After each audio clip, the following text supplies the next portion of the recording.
देखिए दोस्तों, जो पूरियों पे जो चीज हम लगाते हैं। नमस्ते, मैं आपका दोस्त श्याम आपका स्वागत करता हूँ आपके अपने चैनल में। दोस्तों, कई महीनों से कुछ वीडियो आपके लिए नहीं बना पाया हूँ। थोड़ा बहुत ही काम में था, बिजी शेड्यूल चल रहा था। आज फुर्सत से आया हूँ और आज का वीडियो जो है दोस्तों आपके लिए बहुत ही नॉलेजेबल वीडियो होने वाला है। और थंबनेल में तो देखा होगा, तो मैं आपको और डिटेल में थोड़ा बता देता हूँ कि ऑटोमेटिक फ्रायर आपको लेना चाहिए या नहीं लेना चाहिए। इसके बारे में बहुत सारे मुझे कॉल मैसेज आते हैं जो हमारे से सेटअप ले चुके हैं, उनका काम अच्छा चल रहा है।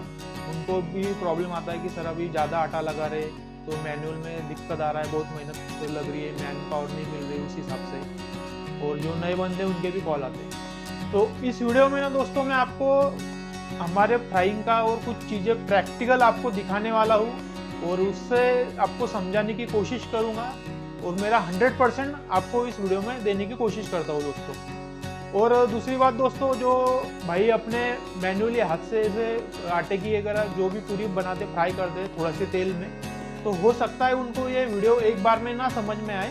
तो आप कोशिश कीजिए उस वीडियो को 2 बार 3 बार देखिए ताकि आपको थोड़ा डिटेल में समझ में आए।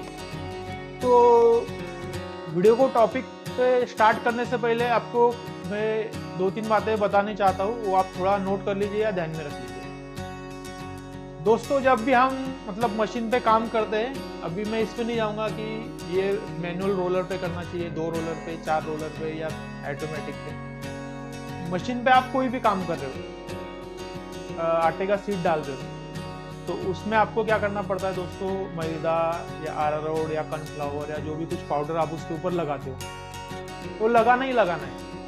कि पूरी जब फाइनल थिकनेस निकलता है कटिंग के लिए जाता है, तो आपको लगाना है ताकि गड्ढे चिपक ना जाए, या फिर मशीन में भी लगाना पड़ता है वो मशीन में चिपक ना जाए। हर एक का मेथड अलग अलग है, वो लगाना ही पड़ता है सभी को। ये बात तो आपको पता है या नहीं पता होगी तो अभी मैं बता देता हूँ। और दूसरी बात दोस्तों, ये बात आपने नोट कर लेना है। और दूसरी बात दोस्तों ये है कि हमारा पानी पूरी का जो हम व्यापार करते हैं, तो उसमें रॉ मटेरियल बहुत सारा आता है, रवा, कोई मैदा, गेहूं का आटा या तंदूरी आटा या बेसन वगैरह, जो भी आपका इंग्रेडिएंट्स है वो आता है। उसके बाद क्या आता है, ऑयल आता है।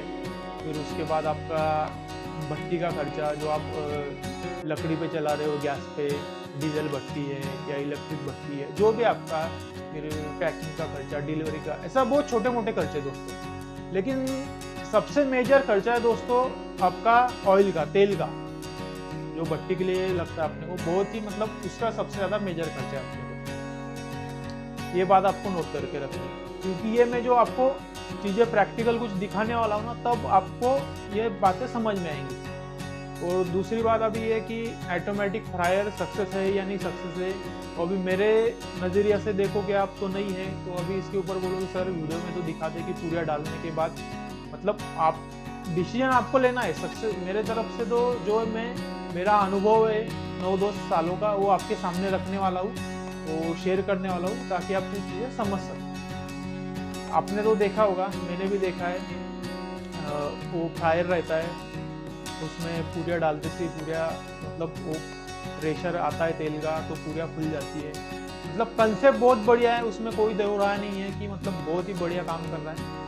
लेकिन क्या है ना दोस्तों, जो चीज़ें आसान दिखती है प्रैक्टिकल लेवल पे कुछ और होती है, और जो हम प्रैक्टिकल चीज़ें देखते हैं अरे यार ये बहुत हार्डली वर्क करना पड़ रहा है, लेकिन उसका प्रैक्टिस होने के बाद वो चीज़ें हमें इतना महसूस नहीं होती। ये रियलिटी रहती है हर चीज़ में। तो वही आज मैं आपको हमारे प्रैक्टिकल कुछ चीज़ें ही बताने वाला हूँ, दिखाने वाला हूँ, ताकि आप सही से समझ सकें। और दूसरी बात दोस्तों, जो ऑटोमेटिक फ्रायर है, छोटा भी लोगे आप, 40-50 kg ऑयल उसमें मेंटेन करके आपको चलना पड़ता है। ये बात तो आपको समझनी है। और जो हमारा जो फ्राइंग का सिस्टम है उसमें भी इसी तरह से है, जो कढ़ाई का साइज रहता है उसके हिसाब से 14, 15, 16 kg ऑयल मेंटेन करके चलना पड़ता है। तो ये अभी सारी चीज़ें मैं आपको प्रैक्टिकल दिखाने वाला हूँ, उसके पीछे का कुछ लॉजिकल बातें जो आपके सामने रखने वाला हूँ ताकि आप समझ सकें। तो चलिए देखिए दोस्तों, इस तरह से अभी हमारा ऑयल हीट हो चुका है और मैं अभी आपको फ्राइंग का प्रोसेस दिखाने जा रहा हूँ। थोड़ा शॉर्ट में दिखाऊंगा ताकि मैं जो मेन चीज़ है वो आपको आसानी से समझा सकूँ। देखिए, इस तरह से पूरियाँ निकालने का काम चल रहा है। तो ये जो प्लेट में आप देख रहे होंगे ना दोस्तों, कुछ पूरियों में पाउडर दिख रहा होगा, कुछ में नहीं। जिसमें नहीं दिख रहा है वो पूरियाँ अंदर उसको खींच लेती है, मतलब एक तरह से फर्मेंटेशन कर लेती है। लेकिन जैसे ही हम तेल में पूरियाँ डालते हैं ना, तो जो पाउडर है पूरियों में से अलग हो जाती है और पूरियाँ अपनी फूल जाती है। और वो अलग होने के बाद वो जलने लग जाती है, थोड़ा जल जाती है। तो ये देखिए, थोड़ा भाप भी दिख रहा होगा आपको कढ़ाई में से, जो भाप निकल रहा है। तो ये इसी तरह से ये मेन चीज़ें आपको नोटिस करके रखना है ताकि मैं आगे की प्रोसेस आपको सही से समझा पाऊँ। तो इसी तरह दोस्तों हम 6-7 प्लेट अगर इसे निकाल लेते हैं, फ्राई कर लेते हैं, तो इसमें और फ्रेश ऑयल ऐड कर लेते हैं। मतलब एक तरह से 15-16 kg ऑयल का लेवल मेंटेन करके। देखिए, भट्टी अभी हमारा फिनिश हो चुका है और आगे का प्रोसेस मैं दिखाने जा रहा हूँ आपको कि जो हमारा ऑयल जो रहता है उसको हम किस तरह से फिल्टर करते हैं। तो वो जानने से पहले एक बात देख लीजिए कि जो हम अभी लगभग इसको 10 से 15 मिनट हुए बंद किए हुए हैं भट्टी को, और इसके नीचे देखिए अभी ये ऐसा इस तरह से जो ऊपर से पाउडर लगाया हुआ था ना पूरियों के ऊपर, वो ऐसा जम जाता है।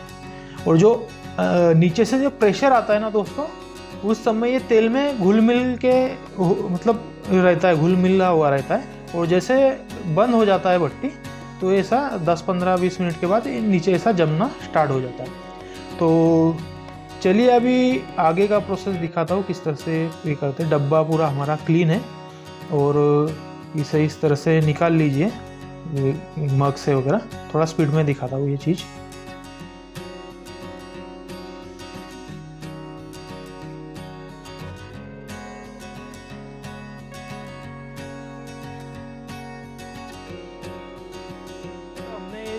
दोनों डिब्बे में निकाल के रखा है, लगभग 15-16 kg के आसपास ऑयल होगा ये दोनों डिब्बे का।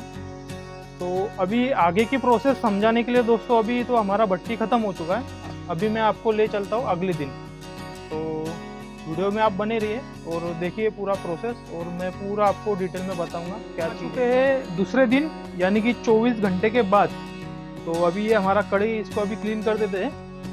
ये देखिए साइड में जो लगा हुआ है पहले इसको क्लीन कर देना है।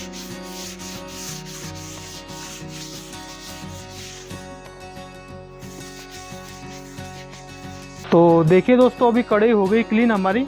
और अभी हम क्या करते हैं, इसमें जो हमने ऑयल निकाला था, जो कल फ्राई होने के बाद जो बचा हुआ ऑयल था कढ़ाई में, वो निकाला हुआ था, जो डिब्बे में रखा हुआ था, जो आप देख रहे हैं 2 डिब्बे, तो ये अभी हम पहले कढ़ाई में डालते हैं।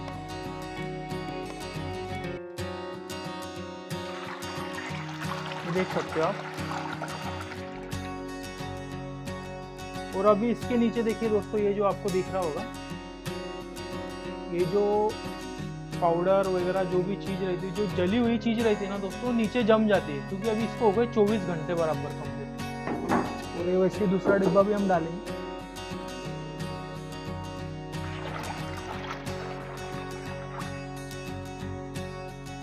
इसमें थोड़ा ज़्यादा ऑयल था, तो इसमें ये दिक्कत हो गई है, इसमें ज़्यादा आ चुका है। तो अभी इसको थोड़ा, जितना ऑयल है उतना हम निकाल दें, और बाकी चीज़ जो है ये ऐसा कुछ इस तरह से लेना है आप लोगों ने। और इससे क्या है ना, ये देखिए आपको दिख रहा होगा, इसमें इस तरह से ऐसा निकाल लेना है। और देख रहे होंगे अब ये सब जो जला हुआ चीज़ है ना दोस्तों, ये इसे निकाल लेना दोनों डिब्बे का। ये बहुत मेन चीज़ है दोस्तों। इसी तरह से आपको फिल्टर करना होगा अगर आपको कमर्शियल काम करना है लंबे समय के लिए। अभी मैं सारी चीज़ आपको समझाने वाला हूँ, ये आप एक बार देख लीजिए इसको कैसे क्लीन करते हैं।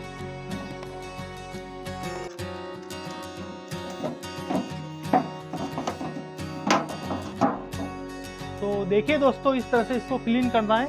और इसमें अभी ये जो फ्रेश ऑयल है वो डालेंगे और भट्टी स्टार्ट कर देंगे। सेम जो कल प्रोसेस दिखा था, इसी तरह से जब हमारा भट्टी ख़त्म हो जाता है तो पूरा तेल जो बचा हुआ है इस दोनों डिब्बे में निकाल लेते हैं और वो नीचे जम जाता है। इस तरह से हमारा ऑयल फिल्टर हो जाता है। देख लिया है किस तरह से हमारा प्रोसेस रहता है, किस तरह से हम अपने ऑयल को फिल्टर करके चलते हैं और यही प्रोसेस हम रिसाइकल करते रहते हैं ताकि हम मतलब चीज़ भी हाइजेनिक दे सके और हम कम से कम हमें जो खर्चा है वो ऑयल का कम से कम लगे।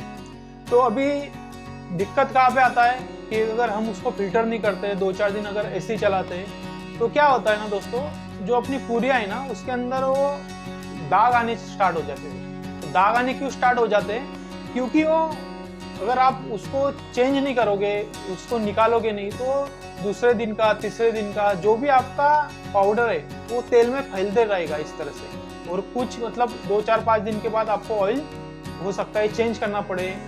2-3 दिन के बाद ही आपको ये समस्या दाग आने की स्टार्ट हो जाएगी। जो मेरे पास अभी कुछ पूरियाँ मैंने निकाल के रखी है, अभी ये पूरी में देखिए, यहाँ पे हल्का सा आपको एक दाग दिखाई दे रहा होगा, ये वाला ऊपर मेरे उंगली पे। तो यही समस्या आती है दोस्तों। और क्या है ना, अगर आप मतलब 2-4-5 दिन भी चलाते हो उसके बाद पूरा ऑयल चेंज कर देते हो, तो ये तरीका नहीं होता है। अगर आपको मतलब इस तरह से आप लेवल मेंटेन करके काम कर रहे हो या मशीनरी में आपका 40, 50, 60 केजी, 80 केजी, 100 केजी अगर ऑयल रहता है, क्योंकि उतना तो जो मेंटेन है, जो अभी हमारा कड़े के हिसाब से हमें 16-17 केजी हम मेंटेन रखते हैं, आप मशीन में तो उसमें ज़्यादा ऑयल रखना पड़ेगा। अगर वो आप मतलब ज़्यादा आटा लगा रहे हो, वो आप 2-4-5 दिन के बाद अगर वो आपका रिसाइकल नहीं हो रहा है, कुछ फिल्टर नहीं हो रहा है, तो आपको क्या करना पड़ेगा? चेंज ही करना पड़ेगा। तो ये जिन्होंने सेटअप ले रखा है उनसे डिस्कशन हो चुका है मेरा, उसी के बाद मैं आपके सामने सारी चीज़ें ला रहा हूँ। क्योंकि हमारे साथ जुड़ने के बाद जिन बंदों का काम स्टार्ट अच्छा चल रहा है, मतलब 30-40 किलो के ऊपर वो जा रहने का सोच रहे हो, तो वो भी सोच रहे कि हम ऐसा कुछ सेटअप ले ले, फ्रायर वगैरह, क्योंकि मैनुअल में बहुत मेहनत पड़ता है। तो यही चीज़ है दोस्तों कि उनका सही से ऑब्जर्वेशन नहीं था, इसलिए मैंने ये वीडियो बनाया कि नए बंदे हो या हमसे जुड़ के काम स्टार्ट कर रहे हो, क्योंकि यहाँ आने के बाद वो 2-3 दिन रहते तो उनको लगता है हाँ ये ठीक है, अगर ज़्यादा वो फायर पे भी ऐसे काम होता होगा, लेकिन नहीं, ये मैनुअल का कुछ तरीका अलग रहता है और ऑटोमेटिक फायर वगैरह उनका तरीका अलग रहता है।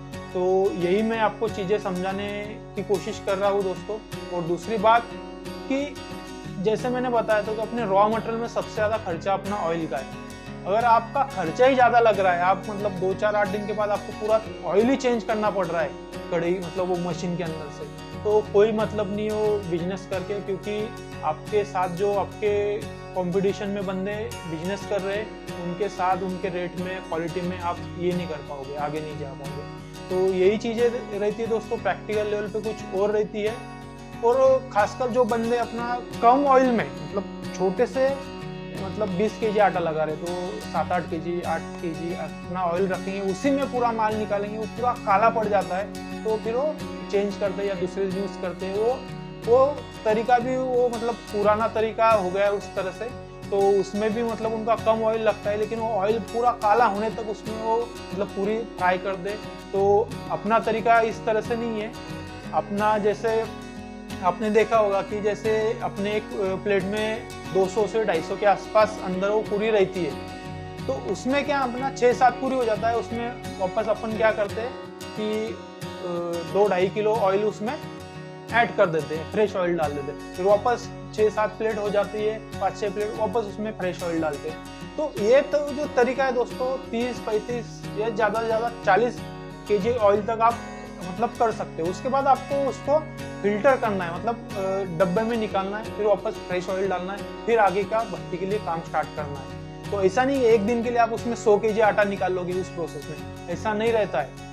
ये मतलब गलत फहमी है, ऐसे वजह से माल के ऊपर ऐसे दाग धब्बे आने लगेंगे, स्मेल आने लगेगा, तो खाने में भी पूरी अजीब सी लगेगी। तो दोस्तों इसी तरह से कुछ अंदर की बातें रहती है बिजनेस के, होलसेल पानी पूरी के बिजनेस के अंदर की बातें। अगर आपको वीडियो अगर अच्छा लगेगा, अगर आप चाहते हो कि मैं इसी तरह कुछ ना कुछ नए कंसेप्ट पानी पूरी के बारे में आपके सामने लेके आऊँ, तो आप हमारे वीडियो को लाइक कीजिए, ताकि उससे हमें मोटिवेशन मिले और हम आपके लिए कुछ और अच्छी चीज़ें आपके सामने लेकर आए। तो आशा करता हूँ दोस्तों आपको वीडियो अच्छा लगा होगा। तो चलिए मिलते हैं अगले वीडियो में। नमस्ते।